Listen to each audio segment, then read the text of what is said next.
গতকাল ছিল আমার নতুন টিউশনের প্রথম দিন, কিন্তু বড় ভাই সাবধান করে দিয়েছে ছাত্র নাকি অনেক টাউটবাজ, আমি যেন সেইভাবে পড়াই। তো আমি প্রথম দিন টিউশনিতে গেলাম, গিয়ে ছাত্রকে জিজ্ঞাসা করলাম তোমার নাম কি। তখন সে বলল, স্যার আমার নাম ফটিক, কিন্তু আমার স্কুলের বন্ধুরা আমাকে আদর করে ফটকাবাজ বলে ডাকে। ছাত্রের মুখ থেকে এই কথা শোনায় বুঝতে পারছিলাম ছাত্র আমার 1 নম্বরের টাউটার। আমিও কম যায় না। আমি আমার ছাত্রকে বললাম, শোনো ফটিক, আমি খুব রাগী একটা মানুষ, তোমার মতো অনেক ফটকাবাজ ছেলেদের আমি পিটিয়ে মানুষ করেছি, তাই আমার সাথে কোনো চালাকি করবে না, প্রতিদিনের পড়া প্রতিদিনই শেষ করতে হবে। তখন ছাত্র আমার মুখের দিকে তাকিয়ে বলল, আমি কি আপনাকে স্যার বলে ডাকবো নাকি দুলাভাই বলে ডাকবো? তখন আমি বললাম, দুলাভাই বলে ডাকবে মানে? ফাজলামি করো, স্যার বলে ডাকবে। তখন সে বললো, আসলে 2 দিন পর তো আপনি আমার দুলাভাই হবেন, তাই আগে থেকে ডাকার অভ্যাস করে নিচ্ছি। তখন আমি বললাম, দুলাভাই হবো মানে? তখন সে বললো, স্যার আমার 3 বোন, 2 বোনের বিয়ে হয়ে গেছে, কিভাবে হয়েছে জানেন? তখন আমি বললাম, কিভাবে? তখন সে বললো, স্যার আমাদের পরিবারের আর্থিক অবস্থা তেমন ভালো না, তাছাড়া বর্তমানে মেয়ে বিয়ে দেওয়া অনেক টাকার ব্যাপার। আমার আব্বু আম্মু খুব চালাক, তারা চালাকি করে ভার্সিটি পড়ুয়া ভালো একটা ছেলেকে আমাকে পড়ানোর জন্য নির্বাচিত করে। তারপর ওই স্যার যখন আমায় পড়াতে আসে, তখন তাকে আমার আব্বু আম্মু খুব আদর যত্ন করে। পড়ানোর সময় আমার আপু খুব সুন্দর করে সেজে স্যারের সামনে গুড়গুড় করে। তো একদিন আমাকে শিখিয়ে দেওয়া হয় আমি যেন পড়ার সময় মিথ্যা কথা বলে ওয়াশরুমে চলে যাই, আর আমিও তাই করি। তখন আপু স্যারের রুমে এসে দরজা বন্ধ করে দেয়, আর একটু পরেই আম্মু আব্বু দরজা ধাক্কাধাক্কি করতে থাকে। তখন আপুটা কান্না ভেজা চোখে দরজা খুলে। তারপর আব্বু আম্মু জোর করে ওই স্যারের সাথে আপুকে বিয়ে করিয়ে দেয়। তখন স্যারের কিছুই করার থাকে না, কারণ আব্বু আম্মু স্যারকে খুব ভয় দেখায় আর বলে বিয়ে না করলে এলাকার লোকদের জানাবে। তখন স্যার নিরুপায় হয়ে কাঁদতে কাঁদতে আপুকে বিয়ে করে। এতে টাকাও খরচ হলো না, আর ভালো ছেলের সাথেও বিয়ে দেওয়া হলো। 2 জনের বিয়ে এভাবেই হয়েছে, আর 3 নম্বর বোনের বিয়ের জন্য আব্বু আম্মু আপনাকে নির্বাচিত করেছে। ছাত্রের মুখ থেকে এইসব কথা শোনার পর আমার অবস্থা খুব খারাপ হয়ে যায়। আমি উঠে দাঁড়ানোর শক্তি পর্যন্ত হারিয়ে ফেলি, হাত পা আমার থরথর করে কাঁপতে থাকে।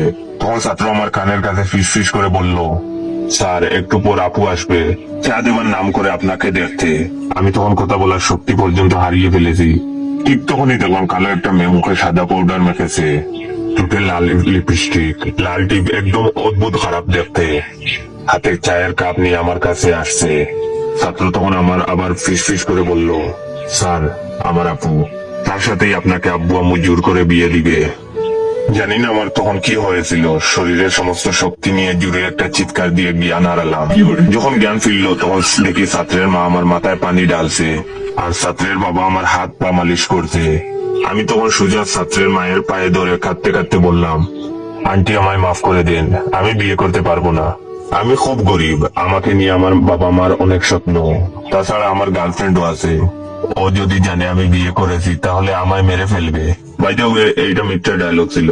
তখন তিনি বললেন, আরে বাবা তুমি আমার পা ছাড়ো, আর বিয়ে করবা না মানে কি? তখন আমি বললাম, আমি আপনার মেয়েকে বিয়ে করতে পারবো না। ছাত্রের মা আমার কথা শুনে একদম চমকে গেলেন। তারপর আমাকে সোফায় বসিয়ে বললেন, আমার মেয়ে মানে? আমার তো কোনো মেয়েই নেই, আমার তো একটা মাত্র ছেলে। তখন আমি বললাম, তাহলে ওই মেয়েটাকে? তখন তিনি বললেন, আমাদের বাসার কাজের মেয়ে। ওয়েট ওয়েট, গল্পটা শেষ করার আগে আমার এই ভিডিওটা আপনার 15 জন বন্ধুকে শেয়ার করে দিবেন। তো ভাই আপনাদের উদ্দেশ্যে, আমি ফানি গল্প দিয়ে কি করবো, আপনারা তো লাইক কমেন্ট শেয়ার কিছুই করেন না। তো যদি চান আমি প্রতিদিন রেগুলার ফানি ফানি গল্প দিই, তাহলে অবশ্যই আমার এই ভিডিওটা আপনার 15 জন বন্ধুকে শেয়ার করে দিবেন, এন্ড কমেন্ট বক্সে বলবেন গল্পটা কেমন লাগছে, এরকম গল্প কি প্রতিদিন চান। যখন আন্টি বললেন ওই মেয়েটা ওনাদের বাসার কাজের মেয়ে, এই কথাটা শোনার পর আমার মাথায় আকাশ ভেঙে পড়লো। শেষে কিনে এই পিচ্ছি ছেলে আমায় কাঁদিয়ে ছাড়লো। আমি তখন ছাত্রের মাকে বললাম, আন্টি ফটিক কোথায়? তখন আন্টি বললেন, ফটিক কে? আমি বললাম, আপনার ছেলে। তখন তিনি বললেন, আমার ছেলের নাম তো পিয়াস, আর তুমি অজ্ঞান হবার পর পিয়াস যেন কোথায় গেল। আমার মাথায় তখন জিম জিম করছে, এই ছেলে তো মহা টাউটার, এই বয়সে যেরকম টাউটারি করে বড় হলে না জানি কি কি করে। আন্টি তখন আমার মাথায় হাত রেখে বলল, বাবা তোমার মনে হয় আজ শরীরটা খারাপ, তুমি বরং আজ চলে যাও, কাল থেকে না হয়ে এসো। আমি রাস্তা দিয়ে হাঁটছি আর ভাবছি সারা জীবন আমি মানুষদের সাথে ফটকাবাজি করেছি, আর আজ কিনা আমার হাঁটুর বয়সী ছেলে আমায় কাঁদিয়ে ছাড়লো। বেঁচে থাকতে এই মুখটাও ওই ছেলেকে আর দেখাবো না।